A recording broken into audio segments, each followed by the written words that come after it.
Good evening and welcome to Ville News. I'm your host, Payje Davis, alongside Sanai Browning, here to give you the latest local, state, and national headlines. Coming up in this episode, we have updates on the violence in Israel, a dead dog discovered in Perry County, and a toddler trapped in a grain bin. Stay tuned because Ville News starts now.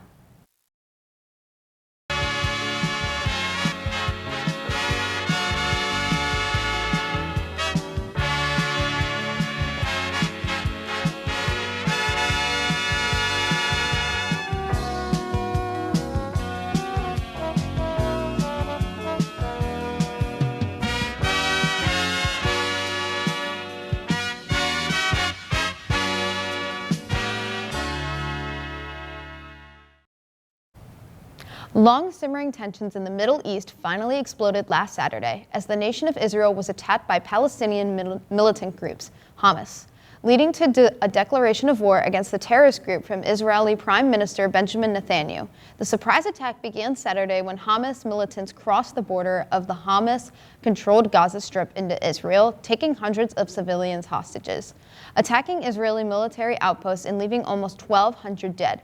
Israel has vowed to retaliate and, as of this broadcast, have begun a bombing campaign against the Gaza Strip with a ground invasion expected. This war represents another chapter in the Israel-Palestine conflict, which has become a major point of contention in the Middle East since the end of World War II and has led to multiple armed conflicts in the region. Our hearts go out to all affected by this violence. On October 9th, 33-year-old Jeffrey Hernandez jumped into the 911 North Tower reflecting pool.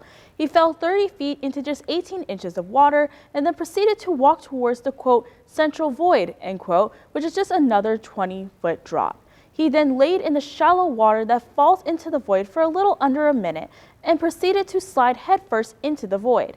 Hernandez survived with non-life-threatening injuries to his leg that he landed on and onto his back. After port authorities drained the pool and rescued Hernandez, he claimed that he, quote, did this for his father, end quote. The memorial now has a chain around it to prevent any further incidents of the sort.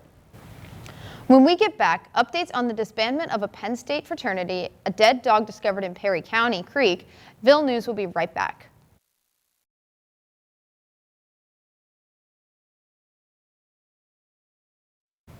A Penn State fraternity has been disbanded until 2027 following hazing allegations. Delta Theta was placed on suspension on August 25th.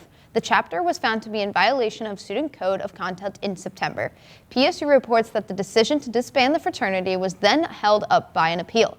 The interim vice president for Student Affairs, Andrea Dowhauer, explained, quote, we hold the health and safety of students at our highest priority and take all allegations of hazing seriously. It is disappointing and concerning when, despite all the legal obligations and educational experts, groups violate our expectations, end quote.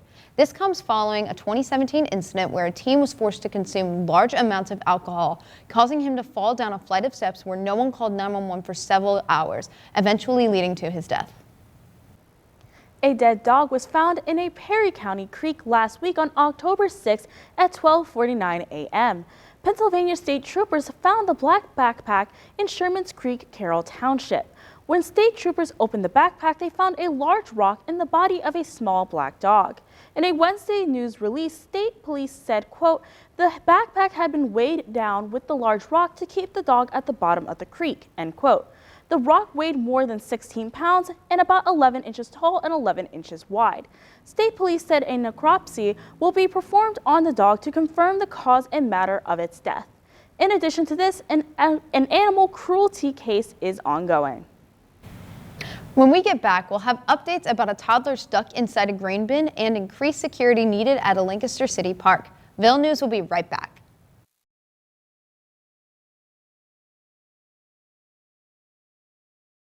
On Monday, first responders rushed to the aid of a toddler who became trapped within a grain bin in Adams County. On Facebook, the Dover Township Fire Department stated that they were asked to assist with a specialized rescue involving a youngster trapped in a grain bin cart. The emergency teams were dispatched to Hoffman Road in Lattimore Township just after 4:40 p.m. to rescue the child. The boy apparently buried up to his head in a maze when first responders arrived, but he was alert and breathing. When the youngster was released, He or she was handed over to EMS for examination. For about half an hour, crews worked to release the toddler. The 3 fire departments that went to the incident were York Springs Fire Company, United Hook and Ladder Company 33, and Northern York County Fire Rescue. Many people applauded the fire departments for their bravery and serenity in saving the youngster, and they emphasized the necessity of being careful around grain bins throughout this autumn season. Lancaster City Alliance is currently moving on the move towards making specific parks feel safer and comfortable. At the moment, parks only have ambassadors in charge of helping answer questions and cleaning, while team members keep the parks looking proper and clean. However, the staff leaves in the evening, meaning the Lancaster City Alliance needs help at night. They've held talks and formed a contract with the Shaw Detective Agency to secure highlighted areas every day from 6 p.m. to 2 a.m. Currently, the security will be at Binns Park, as well as across the street at Ewell Plaza. On October 10th, Lancaster City rededicated Binns Park after it had been closed for renovations. The use of security in these parks is beneficial, as some locals work late in the city and could be fearful. Lancaster City Alliance will be running this initiative for 90 days to test if they should continue the security agreement. That's all we have this week for Ville News. Thanks for watching, and make sure to tune in next week for the latest local, state, and national headlines.